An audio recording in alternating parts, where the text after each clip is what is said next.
Hey, good evening, everyone.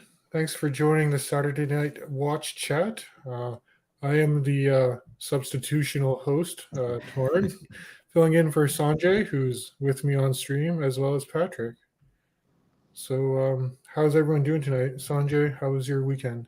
Very good, very good. Thanks for hosting. I didn't know if I would make it. I just made it like a minute before we went live. So, And I made it about 30 seconds before. So look at that. yeah. Doing pretty well. Went out with the kids today. Just to just to have like a busy day. It's been kind of still crazy with the new baby, but yeah, it was good. We went to the zoo again, like take 5, you stay in your a car nice because we're nice getaway, good walk and good time all around. Glad to hear it. Mm-hmm. Oh, I'm wearing What's on your wrist today? Yeah. SPGY 003. So. Is that the goat stank strap? No. Oh. This is the Russian hatch grain. Okay. The goat stink is in 21 millimeters, so won't go on this guy. So for someone who doesn't know what goat stank is, I think I need to get filled in on this. Yeah. So I bought a deluxe strap, and I was gonna get their the pebble grain strap, but they had like this goat skin strap, and I thought, hey, let me try that one. It looked identical in every way. It was a nice gray strap, white stitching. The only difference was it stank. it was rancid. The second I opened the envelope, oh man. And I remember putting the watch on my wrist and just hanging out, watching TV and stuff, and putting my hands behind my head and thinking, I think I smell a dirty diaper. It was the strap. So affectionately known as the goat stink strap, but it smells okay now. It's good. Yeah. Oh. So officially I will stay away from goat skin strap. Yeah, I wouldn't go that way again. Yeah. And Patrick, before we get to you, maybe I'll just jump into the chat, see who's here. We got Rick on watches. Hey, Hobby Bobby. Caliber YQG. Wilson's here. We got BDev in the house. Bill's here. Underachieving Watch Collector.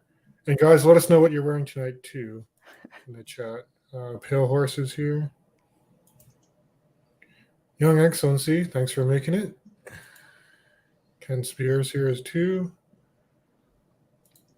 Mez9's here. Wow, a lot of people joining my stream. This is crazy. It must be the Sanjay effect. They're all our friends. So yeah, that's true. Hey, Chaz, thanks for making it. You just knew about goat stank, yeah. Patrick, live in the building. So yeah, Patrick, how are you doing? How was your weekend? Sadly, it's a working weekend, so I just got home from the hospital today and got just in time to get showered up, cleaned up, and come join the fun. Yep, making priorities. That's good. Yep. So yeah, my wife and my baby, they're over at the mother-in-law, so I'm all by myself. So I've got nothing to distract me, so I can devote myself to the online watch community. Well, we appreciate your service. And as a healthcare professional and as a watch aficionado. Yeah, and today, because I was at work, I need a rubber strap, so I'm rocking the Black Bay 58925. Nice. Oh, very nice. On a Vanguard rubber strap, even though Vanguard says that it doesn't work for this watch, but it does. Yeah, Vanguard makes some good straps. I had one for the Black Bay as well, for the blue. Yeah, I said what drew me to it was that they make it in a size small, so you can get a smaller size rubber strap, where it seems like the Everests and the Rubber Bees just make a one size fits all, and well, sadly my wrist is not one size fits all. Torrin, you had a story about that, right? Like how you got the Vanguard strap with the small size, and you had to send it in to get the large. Yeah, and that was cumbersome because like Vanguard's based in, where are they? I think it's Dubai. Yeah, it was Dubai, and literally I shipped it there. I paid an arm and a leg to track it to Dubai from Canada. Waited for like 3.5 weeks. They acknowledged that they received it, but they didn't tell me they were sending a new one. And then like 2.5 weeks later, one showed up. so yeah, it was I mean, by the time you factored in shipping, it was still cheaper than buying like a brand new one, but it's just, yeah, based on their location, it's a little tough.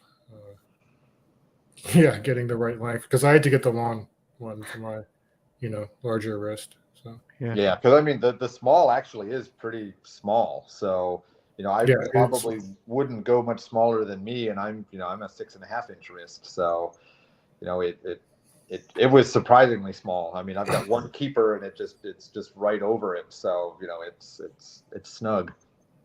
Mm-hmm. Yeah, that's cool. And how's the silver holding up on the black band? Well, I've heard different things about it patinaing really quickly. We're coming up on probably about 9 months. So I made a 6-month video showing off some of the tarnish, and in 3 months I'll shoot a full year. But the best thing I can do, I don't know if my light's white enough to show you the difference, but here's good old fashioned tungsten. So it's super silver, and you can just see it kind of has almost kind of like a German silver tone to it. So it does kind of universally tarnish, but I see a lot of people just saying like, ooh, it tarnishes kind of like poop or something.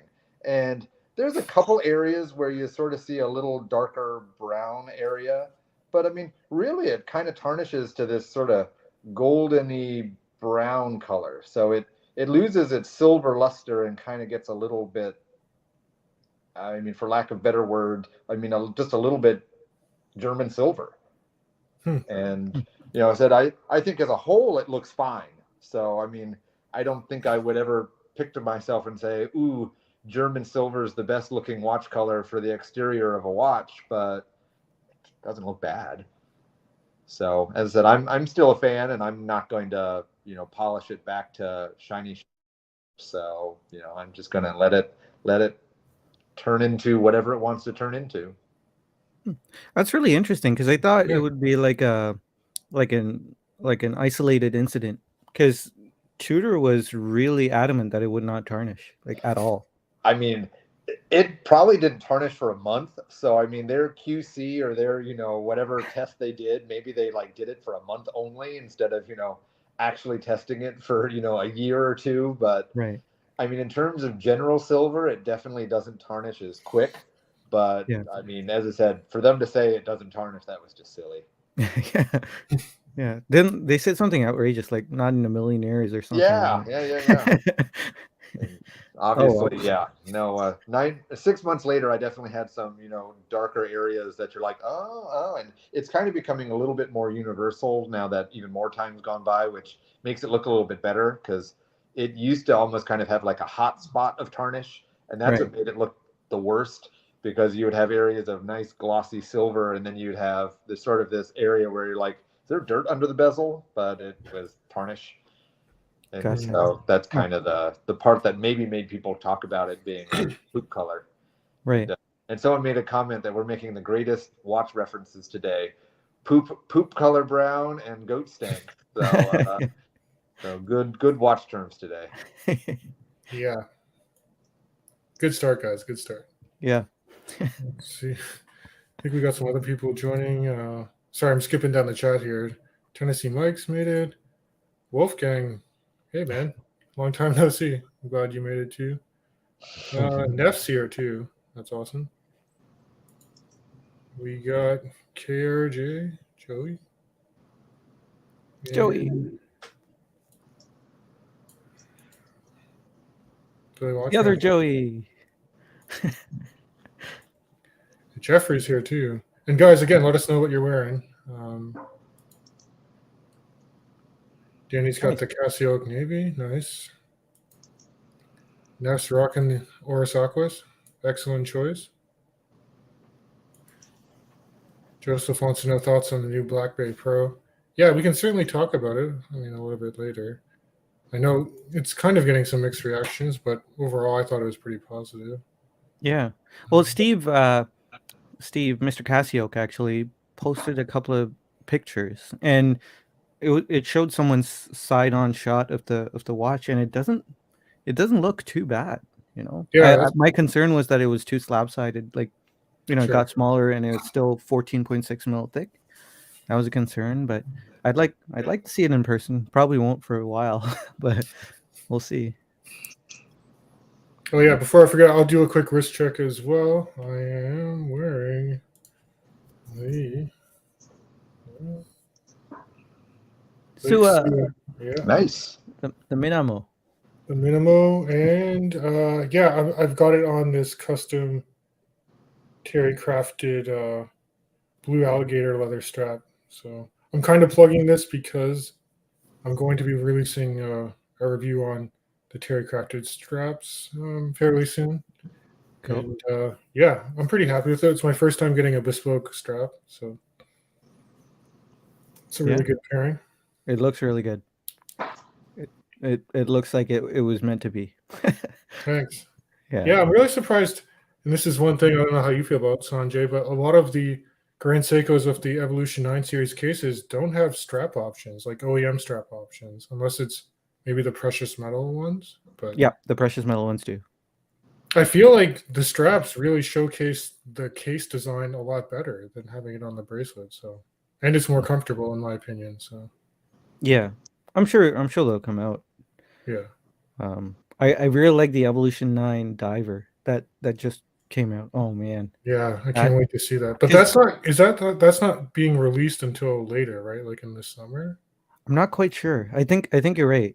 But Grand Seiko did what Grand Seiko does, just spun the color roulette wheel and used the same dial as the one that you had, the Minamo, or what was the other one that had that texture, the Omiatari. Yeah. So they just used that same dial stamping tool or whatever, and but that case, it's so good. It suits it, right? It's got that wide stance, and it's also a big watch, and I think it really fills that role really nicely. So I'm looking forward to seeing that in person. Yeah. I can't wear it, but I might try. Oh, I'm definitely gonna wear it. I mean, I can pull it off. We'll see. I mean, it's kind of pricey too, right? Yeah. Is it even more than the Minimo? Probably. I think so. I'm pretty sure it is. Yeah. Like every release, you can expect it to be more. Every new release that comes out. Wolfgang just mentioned that he was out at the 80s again. I think. Are you talking about the Black Bay Pro inventory being low? Yeah. I mean, I have heard people who like go in to see it, and like the 80s are selling out of that really quickly. So. Yeah. I think just in general, all tutors, just inventory is low just in general. It's just a good problem, I guess. Patrick, what are your thoughts on the Black Bay Pro? We probably touched on this like the last time we were on the stream. Yeah, I mean, I'm a general fan. I mean, as I said, the part that gets the in me is sort of the complete copy of the Explorer reference that they're kind of coming from. So, it's just it's a little bit too blatantly of here you go. And though I will say they did it wonderfully. Like, I really like the way that they put the snowflake hand on both the GMT hand and the hour hand. I just think that was sort of a clever little touch, and I think really goes well with the watch. So I almost just kind of wish they did something a little bit innovative with it, just something to give it a little bit of its own zip besides a hand change. But it really does look a lot like the old Steve McQueen Explorer. So it's a little bit too homage-y for me, but I do like it. So will I get it? No. But do I like it? Yes. Yeah, and I'm in the same boat as you guys. And Sanjay, like you said too, when the pictures came out about the thickness, it does look a lot less slab-sided, I would say, than was initially feared. So I'd be excited to get hands-on with it. And I do think it's really nice with the T-fit clasp. Mm-hmm. That's going to make it a lot more comfortable. Yeah. Listen up, Grand Seiko. We want an adjustable clasp. Yes, please. Whatever, guys. Yes. That new spring drive diver is going to have. Well, I'm pretty sure it's just going to have that standard ratcheting extension system. Oh yeah, all the Grand Seikos do. Yeah, they could refine that a little bit more if they wanted to. But. Yeah, it looks a little rough. I've never really played with it, but it does look a little rough. Yeah, it's not too bad. I just find it accidentally, like the extension opens up a lot when you peel back the fold over portion of the clasp, because that's how you kind of engage it. Yep. Yeah, you always have to like tighten it right after. You have to squeeze the bracelet to tighten it. But yeah. Let's see. Jeffrey's got the ST. Is that the Sea Dweller? 43. Yeah. Nice. Have on the not ATC 40. I'm not sure which. Man, I'm really bad at these abbreviations. Sorry, Sanjay. You know. The only reason I know not is because of Paul, Okay. Paul and Joey. So if it weren't for you guys, I wouldn't know what not is. But Navy Blue Monsters got the Blue Alpinist on tonight. Sweet. Nice. I really like that release. Hey, Bobby's here, rocking the Moser Green Dragon. Nice. Very nice. Roy Jr. is here with the Omega Seamaster Professional, the white dial. That's one of the best colorways, I think. Yeah. Stormtrooper. Thanks for the feedback, Hobby Lobby, on the bespoke alligator.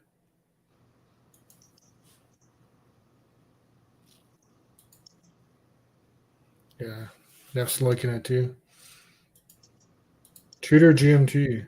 So what do you guys think about the root beer GMT? I don't know. We've already talked about this. Would you want to be the diet root beer? Yeah. Well, are you guys interested in seeing it in person? Not really. I think I would like to see it on the strap. I don't care too much for the two-tone bracelet, especially the way Tudor does their two-tone. Right. Yeah. Cap steel. Yeah, cap steel for the most part. But I do think, I mean, I already know how it probably is going to wear it because I've had the Tudor GMT in the past. But yeah.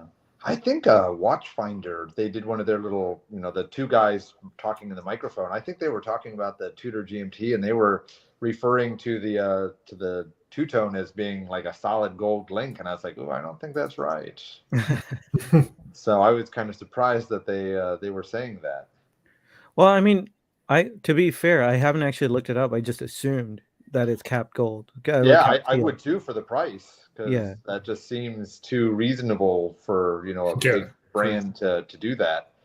But so you're right. I don't have specific stats on it too, but kind of everyone else on the internet is like, oh yeah, plated. But then they're like, ooh, that's pretty reasonable for a gold watch, and I was like, well, I don't know if that's true. Yeah, I don't mind their two-tone other watches like their Tudor Royale two-tone or the Black Bay 36 two-tone, because I feel like when you do put that aluminum or aluminum bezel insert on top of the gold, you kind of lose the charm of gold in a way, and then you have capped gold on the bracelet, and it might as well just be plated at that point. I don't know. Yeah, I see some answers coming in on the chat about the first links being gold and then the rest capped. So okay. I guess someone has done the research. Yeah, Neff mentioned that. So I think you're right. The end links are solid, and then everything else just capped. But they do say like their method of capping it is it's deeper filled gold, and then there's still steel in the center, but not as much steel. Is what I think. It's a fair amount of gold. Like because I used to have them, and you could look through the side. If you look through the side of the bracelet, you could see where the steel is and how thick the gold is. It's significant. Like a good amount. It's enough that you're not going to, on your first scratch, start to see shiny steel underneath it. So exactly, yeah. Okay, well, that's good. Yeah, you'd have to have quite a catastrophic experience for it to show steel under. But Sam's here, and he mentioned he'd go for the leather. Yeah, it looks good on the leather. It looks good on leather. I do think like the warm tone with a leather strap works pretty well. Yeah.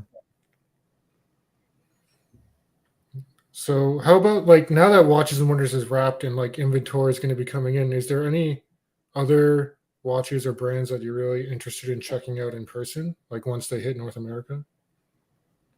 Yeah, I am actually going to check out 2 watches that this week, right? You're going this week back to the I was hoping I might be able to make it out today, but I couldn't. But I'm gonna check out the SBGW 283 and 285. Those are the 2 Grand Seiko manual wound mechanical watches that have the green, like the hunter green dial and the IC dial. So I'm gonna get a look at that. I'm really digging the hunter green or the forest green. And what's the size on that? If I'm not mistaken, they're smaller, right? 37. Yeah. So, nice. Yeah, perfect for me. I am really, really looking forward to that. Oh, and man, the green alligator strap is so cool. But I don't know if I'll be able to make a decision. Like I've always liked the blue snowflake, the SPGA 407, but it wore a little clumsily for me. It was really thick and yeah, I feel like that case doesn't do that watch justice. The SPGA 407. Not to offend anyone who actually does like the watch, just for my tiny wrist, I just can't do it. But man, that SPGW case, the 231 case, and that I think is for me. So now that there's that lighter blue, icy dial, I'm really looking forward to seeing that. Neff wants to know what's in the trunk for tomorrow or Monday. There's a few watches in the trunk. I'm thinking the SLA might go. Right. The SLA 055. So I don't know. I'm sad about letting that one go, but that might go. So that's gonna be in the trunk. I'm just gonna take the SBGY 003 again. So whoa, I'm just gonna take it. I'm not gonna do anything crazy, but always good to have that, in the back of my pocket, up my sleeve, and potentially the Constellation. And I haven't even done reviews on these. I've just been so busy that I can't really. Constellation's fairly new, right? Yes, that was the last watch I bought. So last month. Yeah. So we'll see. We'll see what happens. Yeah, we'll see what happens. Now, do you know? And this tied into a question that was asked earlier in the chat. What are your thoughts? I don't know what the pricing is on those, but it does seem like Grand Seiko continually increases their prices. Like, what are your thoughts on how Grand Seiko is positioning themselves this year with their new releases, pricing wise? So the original, the SBGW 231, that one was priced in Canadian dollars, I think 5,400 Canadian dollars. These ones, I think, are going to be around the 6,000s. So it's a significant price bump. It's the exact same watch except for the new dial. It's identical in every way. The only difference is the dial. I'm okay with it in a sense, but I'm also sad because there was such great value back then that I can't really be upset about them charging more, because I feel like there was really good value back then. Now less so, but it's still a great watch. So yeah, I'm okay with it. It's just a little sad that Grand Seiko is just steamrolling ahead, in terms of price. It's going to get worse and worse. Pete from Not So Obvious Watches did a really great video talking about Grand Seiko actually positioning themselves against Patek. Not sure what to think of that, but Pete was drawing some parallels there with Grand Seiko and Patek rather than Grand Seiko and Rolex. Pete was saying Grand Seiko is gunning for Patek, not Rolex. So it's an interesting thought. And it makes sense in a sense if you look at the Constant Force Tourbillon, the Kodo. It's quite a halo piece. Yeah. Yeah, I'm curious. I'd like to see those in person too. Plus, yeah, once that diver comes in, the new 9 series diver, Oh yeah, I'm gonna be all over that. I mean, we'll see. But. yeah. How about you, Patrick? Is there anything you're gunning to check out in person? I've got a couple, but let me tell you a quick sad story to make Sanjay cry. Oh no. So, my AD, I am not shy about it. I hate them. They're just horrible humans. Oh no. They play every AD game there is, and sadly, in my big town, I've only got one AD, so I really have no other choice. And I walked in there one day, and they know nothing about any of the watches that are in any of their cases, which is the funniest thing in the entire world. You'll pretty much be like, oh, did you get any new Grand Seikos in? Yeah, no, we don't have any new. And then you're like, look down, and you're like, well, what's that? Well, one day I walked in, and one of the limited edition ones you guys were talking about a second ago, like the darker green one, which was like the limited edition of 140, was sitting in the case, but it actually wasn't on a like a holder. And so I walked over there and I tried it on, and I was like, this is the limited edition of 140. I mean, it's a little small for me. I'd probably love it if it was a 39, but 37 was a little short. I mean, it's gorgeous and beautiful. Now here's where the game starts. So I put it down, and I was even thinking about it. And I walked over and I looked over at another counter of watches, and when I was gone, one of the ADs walked over there, took it out of the cabinet, and walked it to the back. And I was like looking at her like, where are you going with that? And she's like, oh, yeah, I'm just taking this into the back. What if I wanted to buy it? Wow. Yeah, really? Wow. And I mean, I said, it's the weirdest thing in the entire world. And I'm just so regret that I wasn't a bigger butthead and pretty much just said, like, bring that back. I'm buying that. And, because, it's a great little watch. And, as you said, for, not even $5,000 American, I mean, what a bargain for just a great little dress watch. And as I said, even if I didn't want it, I know I could find someone in the community who pretty much would, because that thing was just so limited. I should have just got it for the team. Instead, it's probably going to some fat cat somewhere, because I guess it's going VIP in the back. It makes you wonder what else is sequestered back there. Right? Absolutely. But my holdouts, there's one that I'm probably in August. I think a friend of mine is going to meet me in Orlando, and I really want to try on a titanium Ploprof. Oh, nice.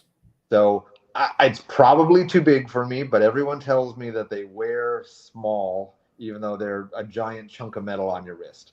But I've always the titanium helps. It's lighter. So. Yeah, I've always loved the shape though, so I really just want to try it on, and I want to make sure that it's either a go or a no go.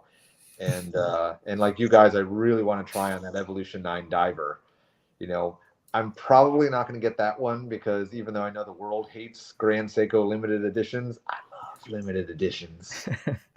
So that one's just the serial release. I want to get one that's got a little bit of a limited number to it. And so if they make another iteration with maybe a blue dial or something with a limited number, then I'm going to scoop it up. But those are really the only two kind of watches I'm really looking at right now, unless Grand Seiko comes out with a gorgeous spring drive with I don't know how to say it. I want them to get back to a geometric dial.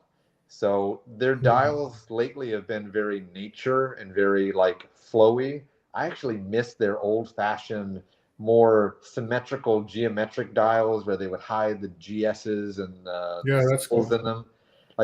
I would love for them to bring back a geometric dial, maybe an Evolution 9 case, but with a brand new spring drive, and maybe drop the 80 hours 5-day words off the dial, and I'd be a happy guy.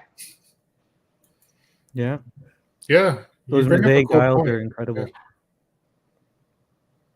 Yeah, I'd like to see that too, more of a geometric pattern in an Evolution 9 case perhaps. Yeah. Oh, it'll happen. Oh, I mean, yeah. I mean, once they run out of nicknames for nature dials, then you just yeah. just gotta wait for the roulette wheel to hit. Just right. It'll Yeah. happen. Yeah.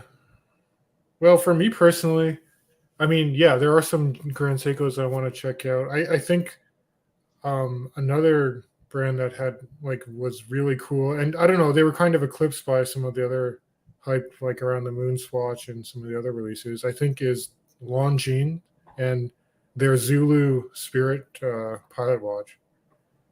I really want to see the blue GMT, Sunburst Blue GMT Spirit, the Zulu. Yeah, I think that on the bracelet looked really awesome for the price point. And that's for them. I believe it's a new GMT movement. I mean, their relationship with ETA and stuff like that, but it's a true GMT, independently jumping, hour hand and good power reserve, chronometer certified. Really like the design around it. So once those are available, I really want to check that out for sure. I don't know. You guys, any interest in that? I know it's a bit of a bigger watch. I think it's a 42 millimeter watch. So, Sanjay, I'm not sure what your thoughts are on that, but I think I feel like it'll wear well. Which is you mentioned you'd also like to see the Spirit, the smaller one, right? Yeah, 37. That's really high up the list for me. Yeah. But I feel like it should wear well. I don't like the look exactly. I made a passing joke how it looks like a Tag Heuer Octavia. Oh yeah. But it's okay. I don't really love that look in a watch that's not a diver, but yeah. Yeah. I don't know. For me, I think GMT releases in general were strong. The past month or so. So I mean, that's one. I do want to see the Black Bay Pro, certainly in person. And even the Grand Seiko GMT releases were pretty nice too, right? With the 9 series case, and they also released that chronograph GMT, right? The updated one with the smaller pushers. Yeah. I mean, I think just based on how they refined the case and the pushers on that alone, I'd be very interested in seeing how it wears. I think I could pull it off, but yeah, the blue on that's gorgeous. Yeah.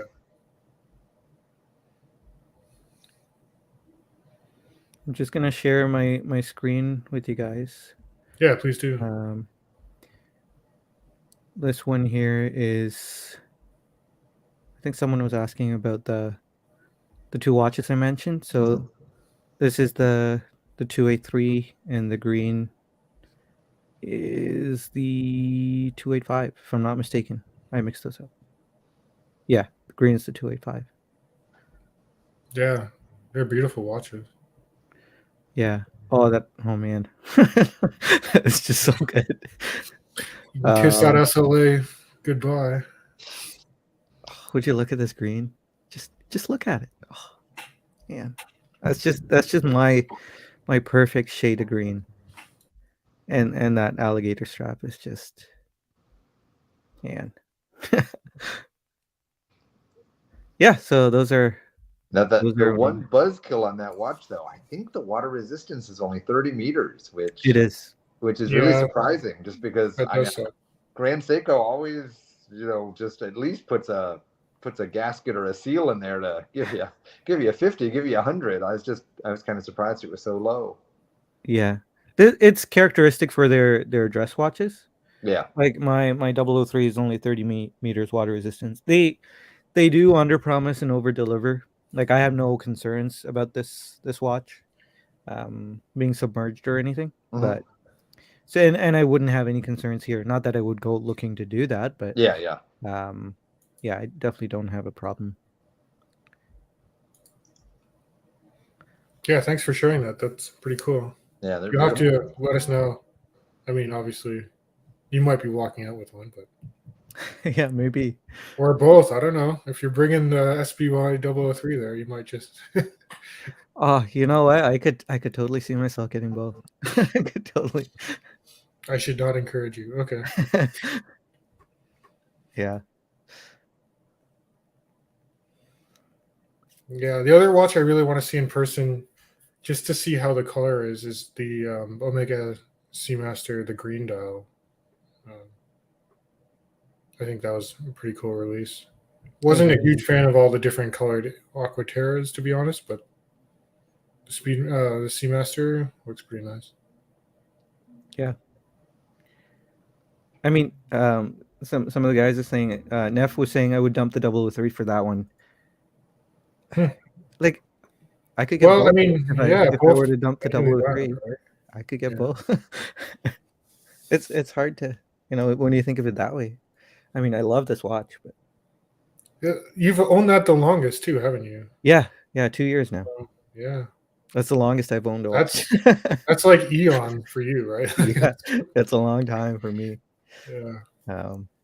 I don't think I'll be able to part with it. It'll go with me, but yeah, we'll see.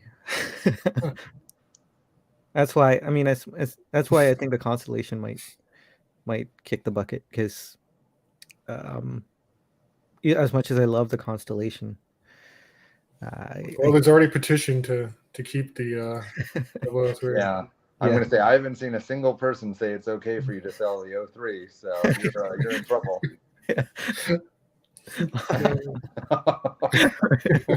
Low blow. Yeah.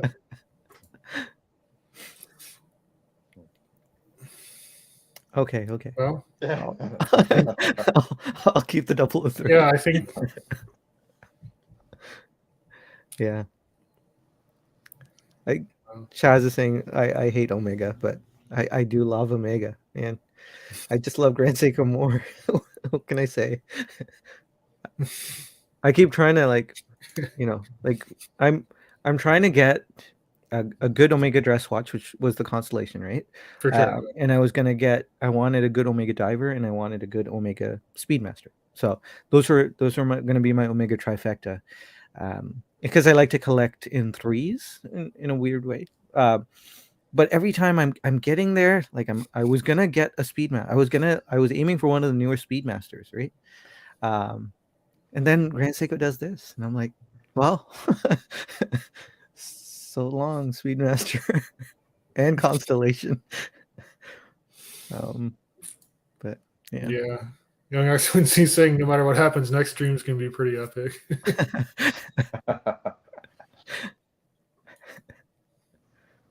It's true. I wish I was off on Monday. I could go with you, but yeah, thankfully I do have the day off.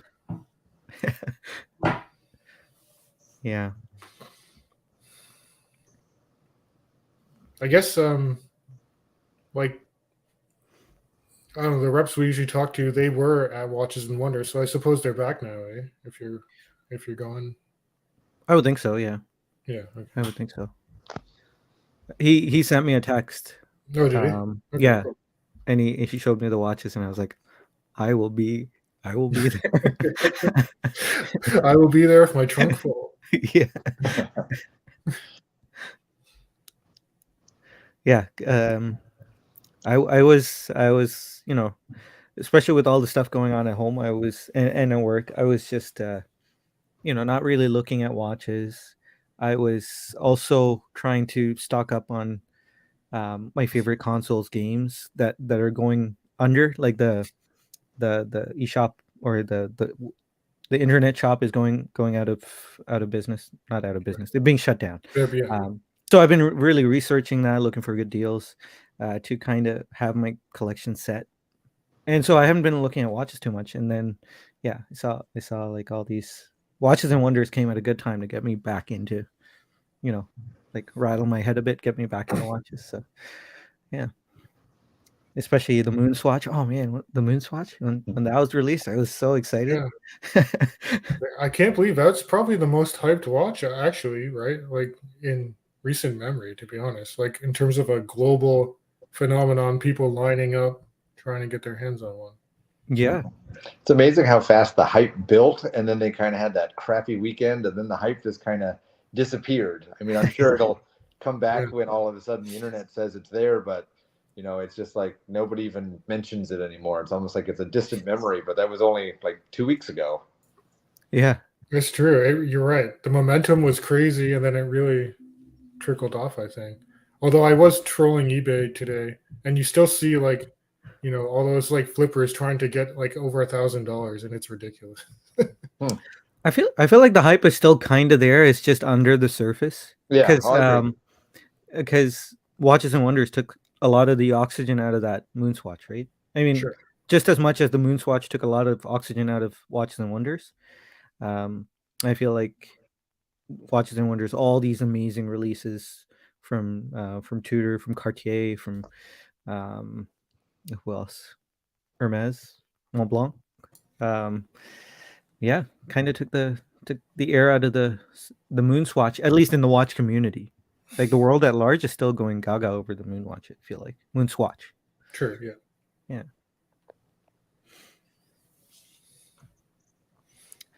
It's like a running eulogy for all the dead watches in the comment section. Yeah.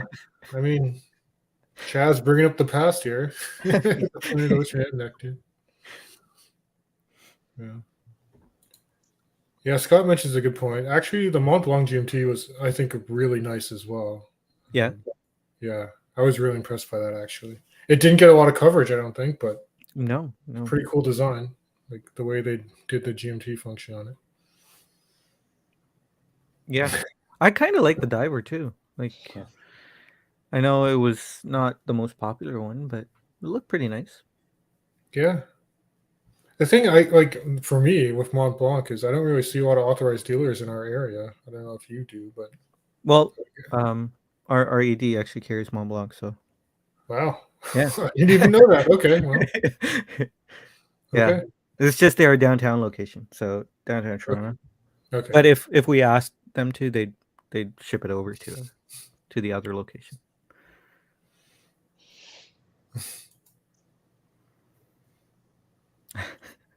All right. I think Wolfgang mentioned pens. I thought we were going to avoid it, but any new pens? Anything new? No, nothing new. But I was just cleaning one here.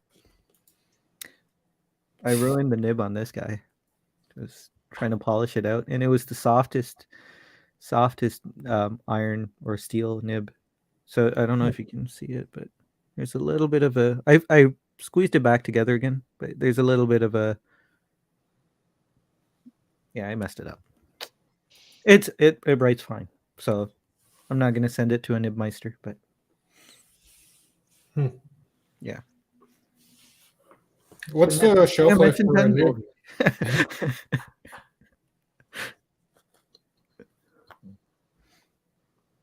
Sorry, Torrin, I missed what you said. Oh, I was going to redact that because I didn't want to go too much down the rabbit hole. Oh, yeah. we should stop.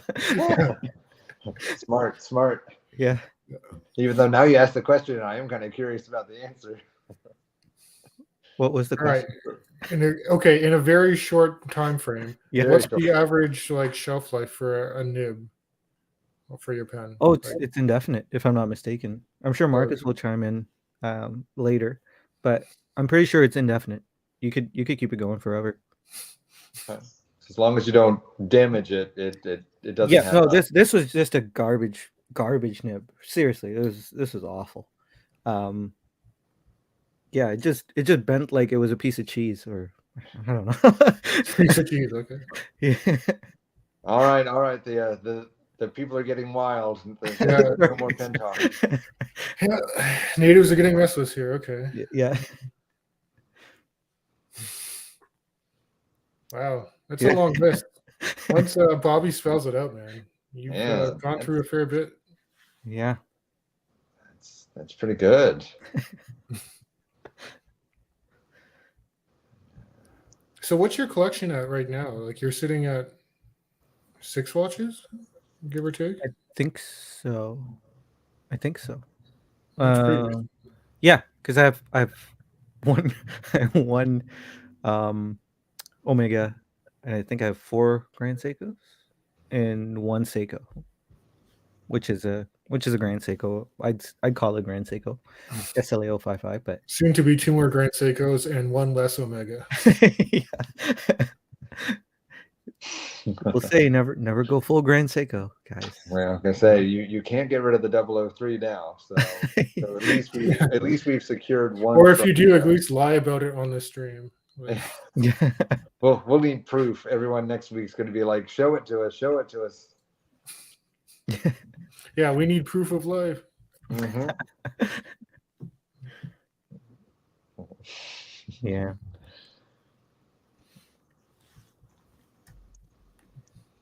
Well, I mean, you've definitely got me more into Grand Seiko, that's for sure. Like, that's crazy, right? It's unintentional. Like, it's crazy how we can influence people in that way. I've been thinking about that recently because I'm just genuinely enthusiastic and I want to talk about it, but it rubs off on people. Like when I was talking about Bobby Legs, kind of his enthusiasm for the Air King rubbing off on me. It's crazy that happens, but yeah, I'm convinced it was because of Bobby Legs that I kind of like the new Air King now. Because before I thought it was hideous, like, but now I kind of like the new Air King. But isn't that wild? I mean, the proof is in the pudding of the timepiece gentleman and his somewhat fake love of Gerard Perregaux. Right. And does he really love them? I doubt it. Is he just doing it so that he could buy up a whole bunch of $5,000-$6,000 watches, hold on to them for 3 months, and sell them for 10-15? Yep. And from what the watch world says, you can't find them anymore. The speculators and the wannabe followers just scooped them all up, and it's really just due to one guy who probably doesn't even really like watches, who just likes to sell watches. Convinced a whole populace of people. So completely. It is surprising. You bring up a good point in terms of a minority of people, I think, who cover watches on YouTube and other media can really influence what the market's doing. And yeah, that's definitely true for GP. You're right, in terms of availability. Mm-hmm. Yeah, I mean, someone mentioned earlier about the Ploprof too, which is really funny. Oh, I said Voldemort's name. But I know it's funny. I was on a Tim Wright's stream, and I was talking about that my favorite Seiko is the Ploprof, and then Tim Wright mentioned it to Paul Thorpe, and then Paul Thorpe, next thing you know, 2 weeks later buys a Ploprof, and everyone's talking about Ploprofs, and it's just like, it's just crazy how that sort of tell a friend turned into something.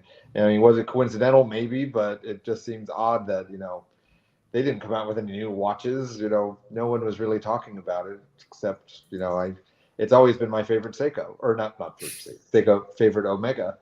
So, just want to try it on someday. Yeah, that's a good point.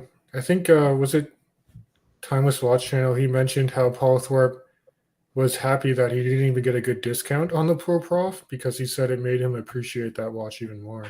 Yeah. Serious? What? Yeah, I know, right? It's not a Rolex, I know. Well, the story is that when he went there the first time, he pretty much was kind of haggling for like what he would call the customary 15% discount.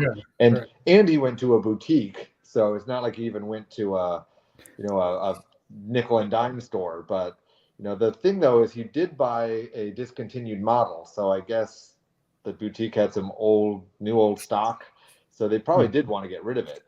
But I guess he changed his mind and went and still got himself a 5% discount, and that seemed good enough for him that he would buy it. Which is, that gets to one of my biggest pet peeves of all watch world right now, which is how certain watches get a stigma of being expensive and some don't. And in defense of Grand Seiko, because I said I am a fan of Grand Seiko, out of lots of channels, you'll hear people say, "Oh my God, $10,000 for a Grand Seiko! I'd never pay that." But then you go over to the Rolex website, and they'll be like, "Well, absolutely, I'll pay $10,000 for a Submariner." And I mean, the Submariner, no human touches that watch to have it be built. I mean, it virtually comes out in an assembly line and gets smacked together. And Or you could have a Grand Seiko where, some artisan at some point at least, spent some blood, love, and tears on it. And, they're the same price. And, I'm assuming they're generally equally tough and rugged. I don't hear anyone talking about Grand Seikos just breaking on them. I know Rolex makes a good watch. Grand Seiko makes a good watch. Is it so weird that they're similarly priced? I don't think so. But it says Seiko on the dial. You're right. It certainly does. Sorry. I'm just being the devil's advocate, yeah. Well, I mean, to be fair, for your 10K, you would get a lot more for your 10K. And it might not be what you appreciate, like what one appreciates, not you specifically, Patrick, but might not be what one appreciates, but for 10K, like you can get spring drive. Maybe you don't like spring drive and you go with their high beat. So for 10K, you get the 9SA5, right? Which is in the white birch. You're gonna get a dual impulse escapement. You're gonna get an overcoiled hairspring. I don't know too much about that, but and a beautiful decoration, which you can see, and all this and stuff that lots of people have talked about, and someone might not care about any of that, and they might care about value retention and ruggedness, because I would say a Rolex is more rugged, probably. Probably, yeah. Submarine, I should say. Rolex Submarine is more rugged, but in the end, it depends on what the person appreciates about the watch, right? So to Paul Thorpe, for example, he appreciates value retention and other aspects of Rolex. Maybe he prefers the design, right?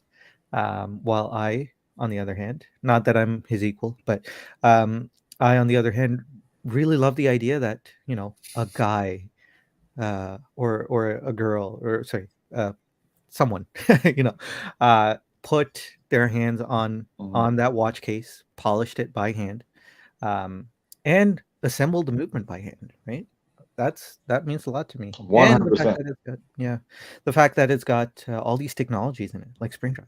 Like I could talk about it. I forget when they released it, but it was probably within a year or two ago. But Hodinkee, I think, had a little episode on like the masters at Grand Seiko. I just wanted to fly to Japan and give every single person that was in that video a hug, because they were just the sweetest, most wonderful humans ever. I mean, they're just talking about like going to work and loving their jobs. They're just like, my job is to make this hand look perfect. And he's just like talking about how he like loves to do it just perfect. And you're just like, I love you. I mean, that's it. It makes you just, as you said, appreciate, let's say, the craftsman and the skill and honor behind a brand like Grand Seiko, where, I don't see that in a lot of, Swiss brands, except maybe like Longa. Longa might actually care enough to, have it be well crafted. And so I do give, GS a lot of respect. That's Steve's case is so unfortunate. Yeah. Like, and the fact that it's a spring drive watch, so you would have no indication that there's something wrong with that. It's not lubricated, right? Yeah, until it's seized up. That's so awful. I'm sorry about that, Steve. Not that I'm. That's the only negative thing I've heard about spring drive servicing, to be honest. Yeah.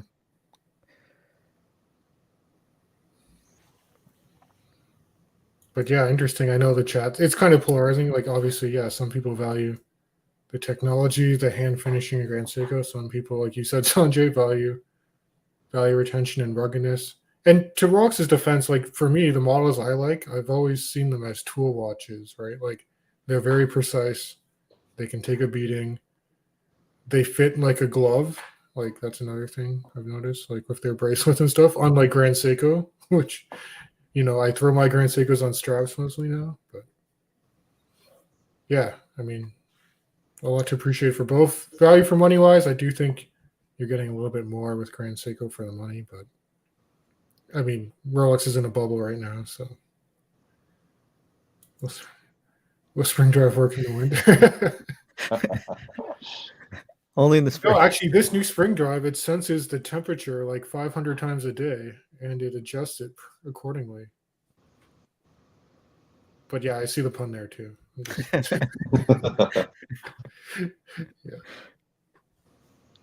Yeah, that's pretty cool. Well, we're getting close to the top of the hour. I don't know if we want to wind down now, but before we do, do you guys have anything coming up you want to discuss? Sanjay, are you coming out with any new videos? Are you going to review your constellation before you turf it? Man, I don't think I can. Like I want to, but I don't think I have the time. So I might just have to let it go, assuming it goes. It's gone.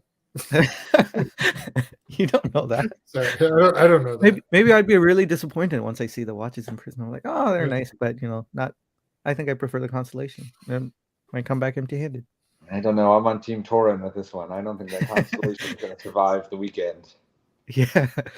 Well, so the way unboxing video coming up. I think the SLA is probably going to, I would say, go before the Constellation, just because I feel like the Constellation wears better for your wrist, but only slightly better, because it's got those really straight lugs and stubby posture, but it's still beautiful watch. Oh, I love the Constellation. All right. Well, we're all going to wait with bated breath until the next stream to see what transpires. Yeah. How about you, Patrick? Any big plans for the week? Anything coming up for your YouTube channel, Pocket Watch Time? Not too much. I knew I was working this next weekend, and I've got to do my taxes, so I'm getting a little bit busy in the hubbub of life. I have 2 new purchases that I bought that I've filmed the unboxings for, but I haven't dubbed the audio yet. So eventually I will get some audio and some video put together for these 2 new watches I picked up. But if you want to see the watches, I can show you those. Yeah, go for it. Okay. Hold on, let me go find one. Okay. And while we're waiting for Patrick, I'll just quickly plug, I will be putting out a video reviewing bespoke straps, and specifically this Terry Crafted one, in the coming days. So if you like that combo, maybe check out the review. And Terry Crafted's pretty local. He's in Toronto. He's got an Instagram page and everything. So all right. Well, I picked up one of them. So the watch that I'm going to be playing with is this beautiful watch right here. So that's nice. This is called an opera pocket watch, and the reason it's called an opera pocket watch is there's a really, really small movement in it, but they put it in a wide case so that you get the heft of it being a big pocket watch, but you get the skinniness of it being a very small pocket watch. The problem is the pocket watch I had that goes in here, the mechanics, it was crappy, old, and it didn't work. So I had to buy this pocket watch, which is the one I just got. The dial isn't as good. The case is kind of ugly. It's got a monogram of somebody else's name on there. But the movement is gorgeous. Oh, wow, yeah. If I get it to focus. But so this is a little baby Maximus, and that's Waltham's highest grade little movement, and it runs super great, and it's got the diamond and gold train and end stones. It's just got all the shine and polish that I want. So I've got to transfer that movement over to this watch, and then I'll sell this case and stuff back because I just bought it for the movement. So that will be my project that I'll eventually make a video for. But so that's my fun. Does it hack? It does not hack. That's pretty normal, right? For pocket watches, they don't. Yes, the only hacking pocket watch I have is a military pocket watch. Okay. So for that reason, they definitely designed them to hack. But definitely the standard, pocket watches didn't. Right. Cool. Well, thanks for the preview. I'm looking Yeah, forward to well, seeing hey, the I video. said I was pretty excited about it. The really dumb thing is I live in St. Petersburg, Florida, and the person who I bought it from was in Sarasota, Florida, which is like 20 minutes away, and they sent it FedEx overnight to me. I'm like, dude, why Nice. are you paying so much money? Like, just stick it in an envelope and or call me up and I'll come pick it up. So I thought that was pretty silly, but hey, never know. Yeah. But yeah, that's something you'll see soon. Cool. Well, thanks guys for joining the panel. Great chat tonight, and thanks chat too for your contributions. I hope everyone has a great rest of the week. Will there be watch soup tomorrow, Sanjay? No? Okay. Oh, boo. No, I don't want to do any more false starts. I feel like I was just getting there, and then things went downhill again. And I want to be ready, and then we'll just All right. Well, Sanjay, will you make a promise to us that we'll have talk soup next week? Maybe we'll say May. Okay. Like the first week of May. Let's do that. Okay, all right. Yeah. All right. It's great chatting with you all. Yep, nice seeing everybody. Thanks, Torrance. Thanks for your time, everyone. Have a great evening. Yeah. Take care. Good night. Bye, everyone.